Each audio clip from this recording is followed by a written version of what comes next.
Good morning. We are studying the structure of DNA, and in this we have seen the properties of double helix model of the DNA. Structure of DNA च्या बद्दल जर तुम्हाला question केला गेला तर तुम्ही at random कोणतेही प्रकारचे पॉइंट्स मांडू शकता, है ना. 2 स्ट्रँड्स ऑफ द डीएनए, त्याच्यानंतर why the strands are helix in nature, complementary strands आहेत, त्याचे डायमेन्शन्स आहेत, ग्रूव्ज आहेत, है ना. असे 5 ते 6 पॉइंट्स लिहिले का 3 मार्काचा क्वेश्चन आपला प्रिपेअर होतो. But when we study the detail structure of DNA which was given by Watson and Crick, तर त्याच्यामध्ये पहा टोटल 10 प्रॉपर्टीज आहेत आणि ह्या प्रॉपर्टीज टोटली त्या डबल हेलिकल मॉडेलमध्येच तुम्ही बघू शकता. ठीक आहे. प्रोकॅरियोटिक सेल असेल तर त्याच्यामधला डीएनए असतो सर्क्युलर, तो सुद्धा डबल स्टँडर्ड आहे. It is also double helical but it is circular and it is very very small. तर या ठिकाणी आपण युकॅरियोटिक डीएनए बद्दल स्टडी करून राहिलो पहा, and it is having following properties. ठीक आहे. याच्यापैकी डबल हेलिक्स काय आपण काल डिस्कस केलं. ठीक आहे. 2 strands of the DNA which are twisted upon each other. आणि डीएनएची स्ट्रँड म्हटलं म्हणजे काय, तर it is a sequence of polynucleotide. सांगितलं तुम्हाला काल. मॉलिक्युलर स्ट्रक्चर सुद्धा बघितलं होतं आपण. पॉलिन्यूक्लिओटाइड चेन कशी तयार होतं, डीएनएची एक स्ट्रँड म्हणजे काय, 2 स्ट्रँड मध्ये पेरिंग कशी तयार होते, त्याच्यानंतर स्ट्रक्चर ऑफ इच स्ट्रँड हे सुद्धा डिटेल सांगितलंय. ऍडजेसंट न्यूक्लिओटाइड असतील तर त्याच्यामध्ये फॉस्फोडायइस्टर बॉन्ड असतो आणि तो कुठं तयार होतो त्याचं लोकेशन तुम्हाला सांगितलं होतं काल.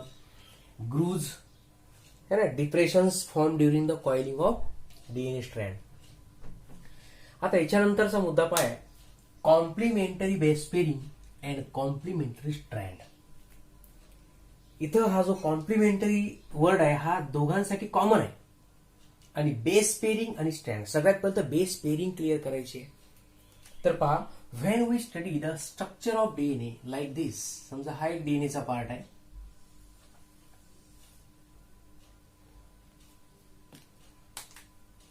Suppose these are the strands of DNA. आता मला या डीएनएला मॉलिक्युलर लेवलला स्टडी करायचं आहे to know the base pairing. या ठिकाणी तुम्हाला 2 डीएनएचे स्ट्रँड दिसून राहिले. आता स्ट्रँड काय रिपीट करायची गरज नको, पाठ करून ठेवा. DNA strand it is nothing but the polynucleotide chain. खूप सारे न्यूक्लिओटाइड येऊन जॉईन होतात, कंबाईन होतात to form a strand like structure called as DNA strand. तर या 2 स्ट्रँड मध्ये कुठेतरी बॉन्डिंग असेल, कारण कम्प्लीट डीएनए म्हणजे काय, it is one of the chemical. आपण बायोमॉलिक्यूल स्टडी करून आलो, तो DNA is also one of the biomolecule. मग जर हा एक केमिकल आहे तर याच्यामध्ये काहीतरी केमिकल बॉन्ड्स असतील. ह्या डीएनएच्या 2 स्ट्रँड आहेत आणि स्ट्रँड आहेत म्हणजे तो एक न्यूक्लिओटाइड आहे. इथं एक न्यूक्लिओटाइड असेल आणि तसंही काल सांगितलंय तुम्हाला की this complete portion is called as 1 turn of the DNA, किंवा आपण त्याला नाव दिलं होतं 1 लूप ऑफ डीएनए. नाव लक्षात ठेवा काय, कम्प्लीट टर्न जर असेल डीएनएचा, ज्या ठिकाणी डीएनएच्या 2 स्ट्रँड कॉईल झाल्यात and they have form the twist like structure. तर याच्यामध्ये नंबर ऑफ बेस पेअर किती राहतात, नंबर ऑफ बेसेस किती राहतात, तर 10 base pairs. 10 base pair.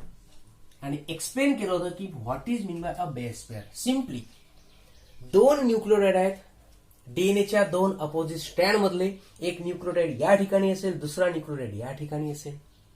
So there should be some sort of the bonding. Chemical काय असेल, बॉन्डिंग असेल. आणि अपोजिट स्ट्रँड मध्ये जो बॉन्ड असतो that bond is called as a simply hydrogen bond.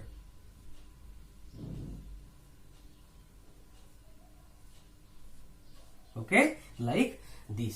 So these are called as hydrogen bonds, H bonds. तर म्हणून म्हटलंय की कॉम्प्लिमेंटरी बेस पेरिंग कशाला म्हणायचं आहे, तर hydrogen bond which is form between 2 nitrogen bases of opposite strand. ठीक आहे. तर याच्यावरून तुम्ही डिसाईड करू शकता की जर आपण ह्या 2 स्ट्रँडला असं अनकॉईल केलं, ही एक पहिली स्ट्रँड आहे डीएनएची आणि ही आहे दुसरी स्ट्रँड. आणि याच्यामध्ये असतील नायट्रोजन बेसेस. सपोज इथं जर आपण ऍडिनाइन ड्रॉ केला तर अपोजिट स्ट्रँड मध्ये तुम्हाला कोणता ड्रॉ करावा लागेल? थायमिन. इकडे थायमिन असेल तर इकडे ऍडिनाइन. इफ ग्वानाइन सायटोसिन, सायटोसिन असेल तर इकडे ग्वानाइन. आपण बेसिक 4 नायट्रोजन बेसेस ड्रॉ करू. मग आता ही जी पेरिंग आपण इथे मांडलेली it is very very fixed. कारण जो क्रिक सायंटिस्ट आहे ज्यांनी एक्सरे क्रिस्टलोग्राफीच्या साह्याने डीएनए स्टडी केला त्यांनी परफेक्टली सांगितलंय a particular base should form bond with the particular base. कोणताही केमिकल कोणत्याही केमिकल सोबत बॉन्ड तयार नाही करत. ज्या ठिकाणी त्याची व्हॅलन्सी कम्प्लीट होत असेल, त्याचं ऑक्टेट फुलफिल होत असेल, त्याच ठिकाणी केमिकल बॉन्ड तयार होत असतो. बरोबर आहे. मग त्याच्यामध्ये इलेक्ट्रॉनची शेअरिंग होत असेल, आपण त्याला कोव्हॅलंट बॉन्ड्स म्हणतो. तर या ठिकाणी हे जे बॉन्ड तयार होतात they are very fix one. आणि त्याच्याकरता पेरिंग कशी तयार होत असते? डीएनएच्या एका स्ट्रँडवर जर प्युरिन बेस असेल तर दुसऱ्या स्ट्रँडवर कोणता असायला पाहिजे? Pyrimidine base. And we know that purine bases म्हटलं तर it is adenine and guanine आणि पायरिमिडीन म्हटलं तर it is thymine and cytosine. मग ही पेरिंग फिक्स आहे ना. तुम्ही सांगू शकता की जर या ठिकाणी एक ऍडिनाइन नावाचा बेस आहे तर त्या अपोजिट स्टँडवर थायमिनच असला पाहिजे. So this is called as complementary base pairing. मुद्दा क्लिअर झाला. Purine pair with the pyrimidine, adenine pair with the thymine, अर्थात thymine pair with the adenine, याला आपण व्हाईस वर्सा म्हणतो. Guanine with cytosine and cytosine with the guanine.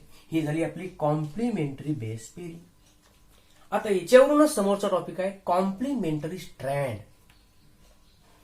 जर या पेरिंगच्या आधारावर मी तुम्हाला एका डीएनएचं स्ट्रक्चर सांगितलं, suppose this DNA strand is made up of such type of N bases A A T T C C G G, तर तुम्ही कॉम्प्लिमेंटरी बेस पेरिंग सांगू शकता इझिली, कारण आपली ती परफेक्ट आहे. काय असतील complementary base pair? T T A A G G C C. म्हणजे आपण सांगू शकतो की one strand of DNA will decide its complementary strand. कारण त्याच्यामध्ये बेस पेरिंग तुम्हाला माहित आहे. 2 न्यूक्लियोटाइड तुम्ही पाहून राहिले डीएनए मधले. त्या न्यूक्लियोटाइड मध्ये शुगर कोणती असणार आहे? DNA sugar, deoxyribose sugar. एक आहे फॉस्फेट. याचं स्ट्रक्चर चेंज होणार आहे काय? It is very fixed one. Change होणारी गोष्ट कोणती आहे? N base. आणि त्या एन बेसची पेरिंग सुद्धा फिक्स आहे. म्हणजे डीएनएच्या एका स्ट्रँडवरून कॉम्प्लिमेंटरी स्ट्रँड तुम्ही डिसाईड करू शकता की त्याच्यात कोणकोणते न्यूक्लियोटाइड असतील किंवा कोणकोणते नायट्रोजन बेस असू शकतात. तर हे जे नेचर आहे याला म्हणतात कोणतं? Complementary strand. One strand decide nature of another strand. हे स्टेटमेंट लक्षात ठेवा, फार महत्वाचे राहतात. Then purine is to pyrimidine ratio. परत आता याच्यावरूनच मुद्दा क्लिअर होतो. आता याच ठिकाणी कम्पेअर करा. जर आपण या ठिकाणी 2 स्ट्रँड कन्सिडर करतोय, मला सांगा this is thymine. How many purine bases are present in first strand of the DNA? Purine म्हटलं म्हणजे कोणकोणते काउंट करायचे तुम्हाला? ऍडिनाइन अँड ग्वानाइन बोथ, दोघांना काउंट करायचं आहे. मग नंबर ऑफ प्युरिन बेसेस किती आहेत या ठिकाणी मोजा. 1 2 3 4. So number of purine bases are 4. Opposite स्टँडवर पिरिमिडिन बेसिस किती आहेत पहा. 1 2 3 4. So number of purine are equal to number of pyrimidine. झाला ratio clear. In DNA strand number of purine bases are always equals to number of pyrimidine bases. हे डीएनएची strand जे राहतात त्याच्यामधली जी बेस पेरिंग आहे it is very fixed one. आणि म्हणूनच डीएनएला double helical double stranded nature मिळालेलं आहे. ठीक आहे. तर प्युरिन पिरिमिडिन रेशो मध्ये तुम्हाला काय लिहायचं आहे? The ratio of this purine and pyrimidine it is always 1:1. जर 10 प्युरिन बेस तर अपोजिट स्टँडवर 10च पायरिमिडिन असली पाहिजे. पहिल्या डीएनए स्टँडवर जर 5 ऍडिनाइन आहेत तर अपोजिट स्टँडवर 5 थायमिनच असले पाहिजे. एकदम क्लिअर कट आहे. आणि हा सगळा प्रोग्राम डीएनए मधला असतो. That's why it control all the activities of the cell. without mistake or without very minor mistakes. Dear students, there is a property of DNA, genetic material जेव्हा आपण म्हणतो त्याची एक प्रॉपर्टी आहे, it should be replicate with minimum errors. DNA molecule स्वतःच्या copies बनवतो, पण त्या कॉपी बनताना त्याच्यामध्ये फार कमीत कमी एरर यायला पाहिजे, ही त्याची प्रॉपर्टी आहे. That's why it is the genetic material and that's why it is the wonder molecule, it is the master molecule of the living world due to this complementary nature. आणि ही fix pairing असते. ठीक आहे, हा एक formula आहे त्या DNA मधला, यालाच आपण समोर जाऊन जेनेटिक कोड म्हणणार आहोत. है ना. जेव्हा आपण 12th मध्ये प्रोटीन सिंथेसिस बघू तेव्हा तुमच्या लक्षात येईल की या नायट्रोजन बेसेसच्या पेअरिंगवर काय डिपेंड आहे. It control all the formation of proteins, all the activities, all the enzyme, hormone, everything. तर असं लक्षात ठेवायचं आहे. So here number of purine bases are equal to the number of pyrimidine bases. आता याच्यावरून एक फॉर्म्युला बनवूया आपण. Here number of purine bases म्हटलं म्हणजे that is A plus G is equals to number of pyrimidine bases that is T plus C. ठीक आहे, किंवा याला आपण असं पण मांडू शकतो, A plus G upon T plus C is equals to 1. So this is the new formula which was given by Chargaff. ठीक आहे, म्हणून याला चार-गाफ्स रूल असं सुद्धा म्हणू शकता तुम्ही. So whenever there will be the question about purine pyrimidine ratio, त्या ठिकाणी तुम्हाला चार-गाफ नावाच्या व्यक्तीचं म्हणणं लिहायचं आहे आणि त्याचं सिम्पली स्टेटमेंट काय आहे, number of bases that is purine and pyrimidine always equal in DNA only. RNA मध्ये हा rule it may or may not be applicable, कारण एकदा तो सिंगल स्टँडर्ड आहे. मग नंबर ऑफ बेसेस प्युरिन समजा 10 आहेत तर पिरिमिडिन 10च्या वरही राहू शकतात, मे बी लेस और मे बी मोर. तर डीएनए बद्दल हा लक्षात ठेवायचा आहे की that ratio is always equal और 1:1. लक्षात राहा 1:1. प्युरिन बेसेस जर समजा 50 असतील तर पायरिमिडिन सुद्धा किती असलं पाहिजे, 50. तुम्हाला याच्यापैकी जर एका बेस पेअरची संख्या दिली, suppose a DNA strand content 10 number of guanine, then what will be the number of cytosine in the same DNA strand? तर तुम्हाला या फॉर्म्युल्याच्या वरून कॅल्क्युलेट करता आलं पाहिजे. येईल. ठीक आहे, याचे एक्झाम्पल जेव्हा येतील तेव्हा आपण डिस्कस करणारच आहोत. तर सध्या हा मुद्दा लक्षात ठेवा तुम्ही अशा पद्धतीचा की प्युरिन पिरिमिडिन रेशो म्हटला तर हे फॉर्म्युलेज तुमच्या लक्षात यायला पाहिजे अशा टाईपची. Then C3 and C5 ends. आता परत याच्याकरता आपल्याला डीएनएचं मॉलिक्युलर स्ट्रक्चर ड्रॉ करावं लागेल to know the C3 and C5 ends. पहा आता डीएनएच्या एका स्ट्रँडला ड्रॉ करताना आपण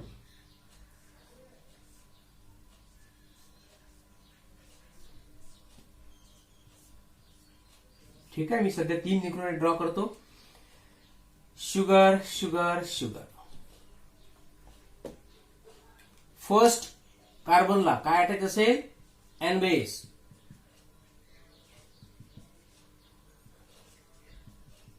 ठीक आहे, आता कॉम्प्लिमेंटरी किंवा मग अपोजिट स्ट्रँड.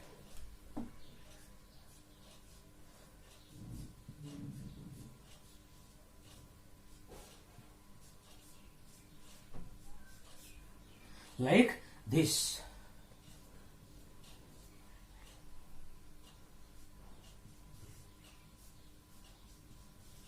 हे सगळं तुम्हाला सांगितलेलं आहे.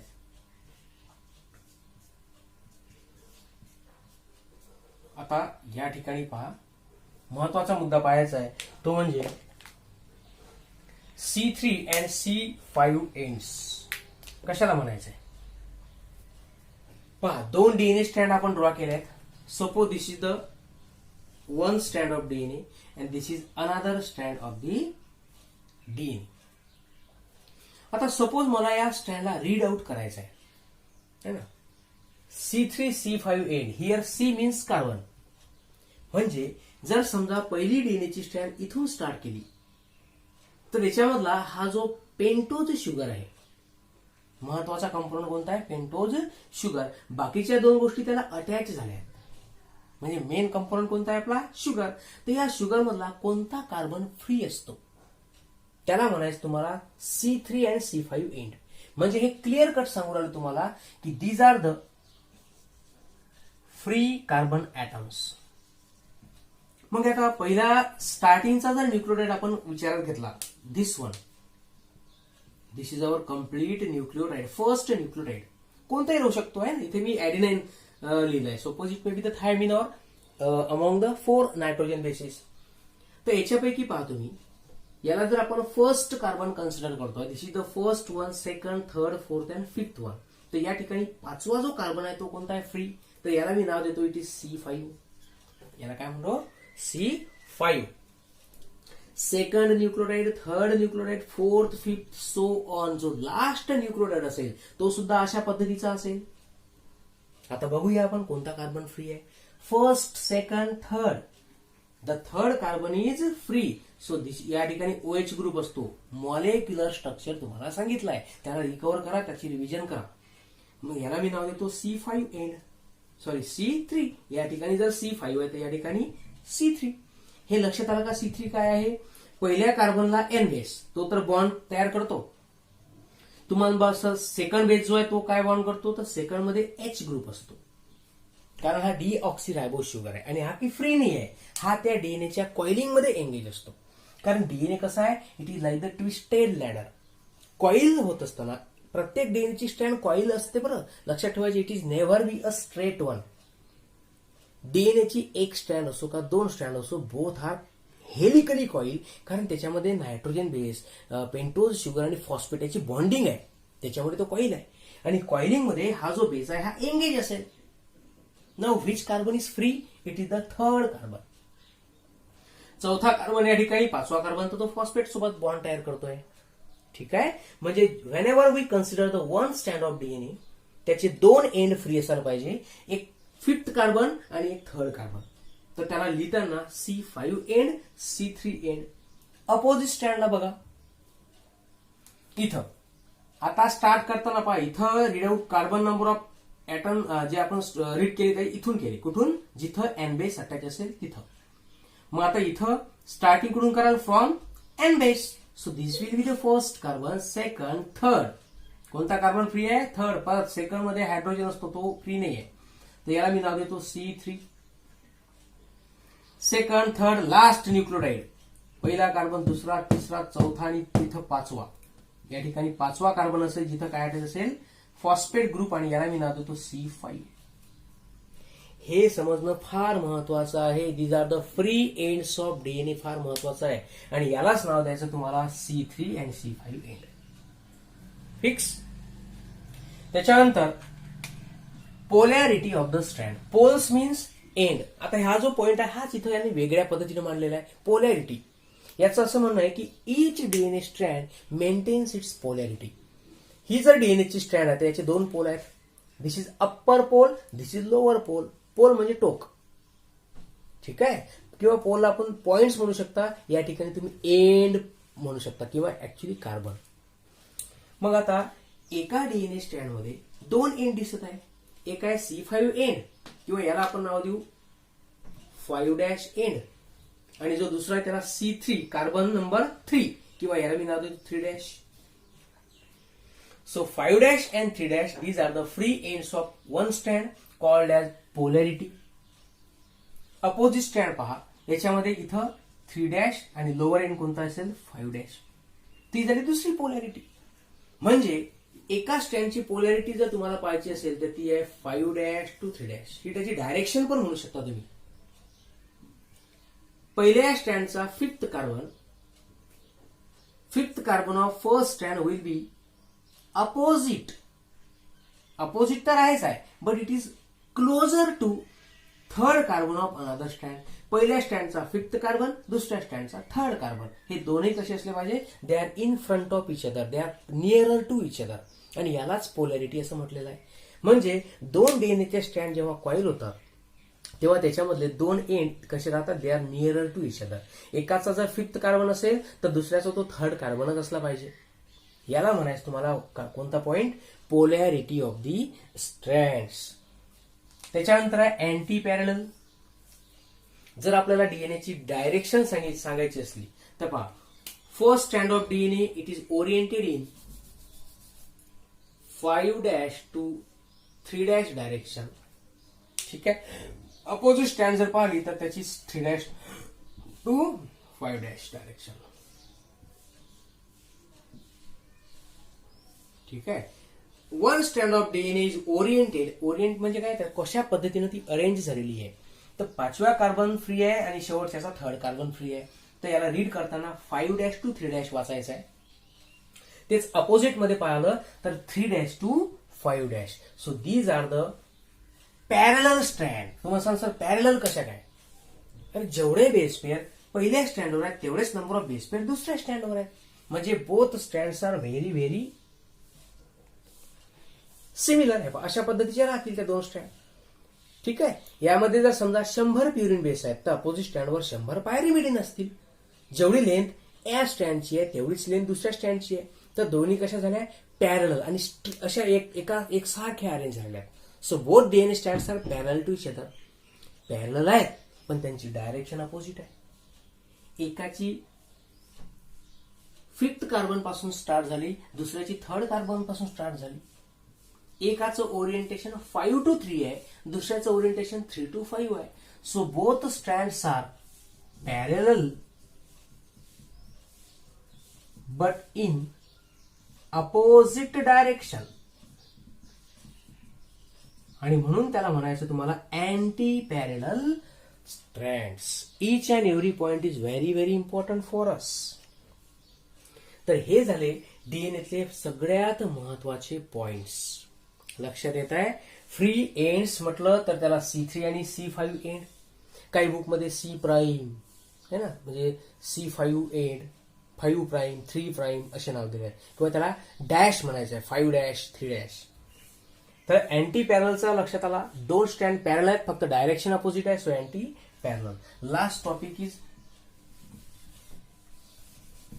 Dimensions of DNA work.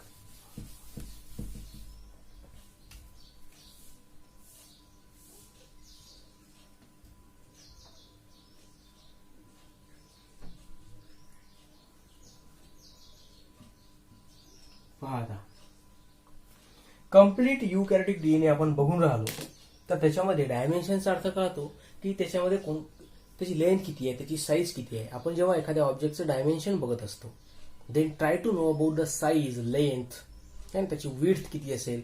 तर अशा पद्धतीने आपण वेगवेगळे त्याचं मोजमाप करतो. So that will be the dimension. Actually जर कम्प्लीट युकॅरियोटिक डीएनए आपण पाहिला कुठं प्रेझेंट राहतो, युकॅरियोटिक सेल मधला. It is present in the smallest part of cell that is the nucleus. But actually DNA it is very very long molecule. जर आपण eukaryotic डीएनएचा विचार करतोय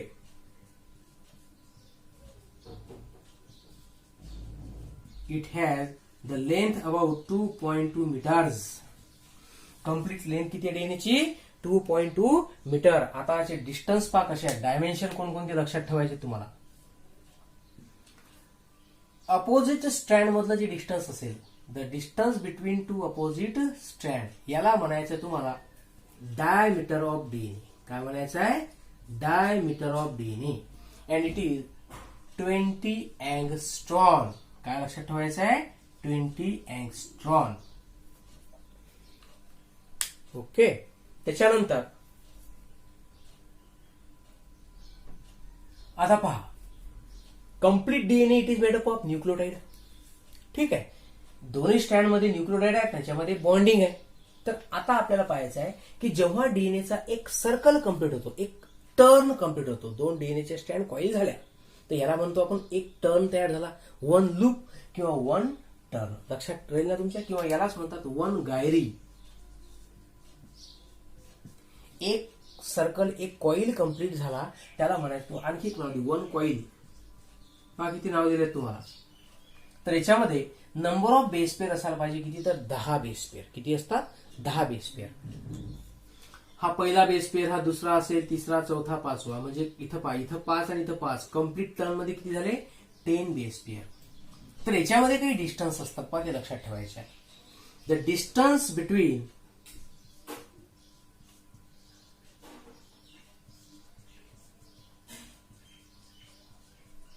successive nucleotides on one stand. या दोन, इथं न्यूक्लियोटाइड असेल, इथं पण असेल, या दोघांमध्ये डिस्टन्स किती असते, तर इट इज 3.4 अँगस्ट्रॉन. लक्षात राहील, 3.4 अँगस्ट्रॉन. आणि त्याच्यानंतर कम्प्लीट टर्न मधलं कधी कधी डायमेन्शन तुम्हाला विचारतात, तर ते किती लक्षात ठेवायचं आहे पहा. दोन न्यूक्लियोटाइड मधलं डिस्टन्स किती आहे, 3.4, आणि एका टर्न मध्ये किती बेस पेअर आहेत, 10. कळतंय का? समजा हा एक डीएनएचा पार्ट आहे.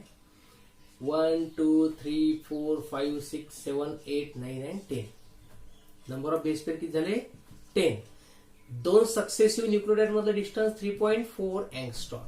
तसं 10 मधलं किती असेल, 3.4 मल्टिप्लाइड बाय 10 किती येते, इट इज 34. म्हणजे द डिस्टन्स बिटवीन किंवा distance of one turn off DNA it is 34 अँगस्ट्रॉन.